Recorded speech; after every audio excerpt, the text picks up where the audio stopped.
అమ్మలగన్న అమ్మ పశ్చిమ గోదావరి జిల్లాలోని అతిపెద్ద దేవాలయం మావులమ్మవారి దేవాలయం ఈసారి సంక్రాంతి పండుగ సందర్భంగా ఇతర రాష్ట్రాల నుంచి అనేక ప్రాంతాల నుంచి విపరీతమైన జనం రావడం జరిగింది. భక్తుల తాకిడి వారందరూ కూడా ఏంటంటే ప్రస్తుతానికి ఉన్న పద్ధతి ప్రకారం ఉంటే కనుక అమ్మవారి దర్శనం నాకు సరిగ్గా లభించడం లేదు అని అసంతృప్తిని వ్యక్తం చేయడం జరిగింది. అదే విధంగా వాస్తుశాస్త్ర పండితులు కూడా చూపించి వారిని సంప్రదించి ఈ లైన్ పారిజేట్లో ఏర్పడడం జరిగింది. ఈ మూలంగా ఏంటంటే తిరుమల వెంకన్న స్వామి మన వెంకటేశ్వర గుడికి వెళ్ళినప్పుడు లోపల మనం ఎంతసేపు ఉన్నా సరే బయట నుంచే దండం పెట్టుకుంటూ అయ్యవారికి వెళ్తాం. అదే విధంగా మావులమ్మ వారికి మూడు లైన్లు తిరిగేది. ఆ 2 నిమిషాలు పట్టారు, 3 నిమిషాలు పట్టా ఉండేది.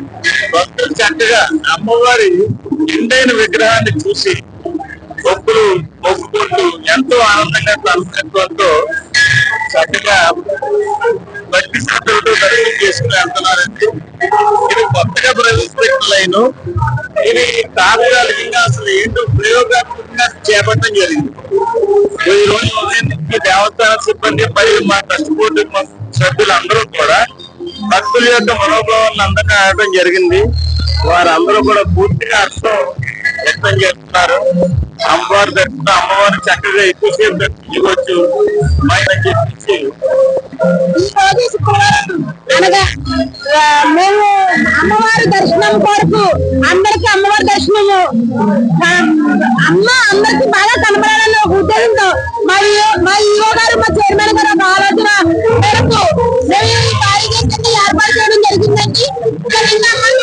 అందరూ చాలా ఆనందంగా చాలా బాగా జరుగుతుంది. దర్శనం చాలా హ్యాపీగా ఫీల్ అవుతున్నారు. ఇది ఇలాగే కొనసాగుతూ ఉంటారని కోరుకుంటున్నాం. ఇంకోటి ఏంటంటే ఇది రేపు అమ్మవారి దివ్యక్షేత్రం మన దేవరంలో గ్రామ దేవతగా వెలిసింది.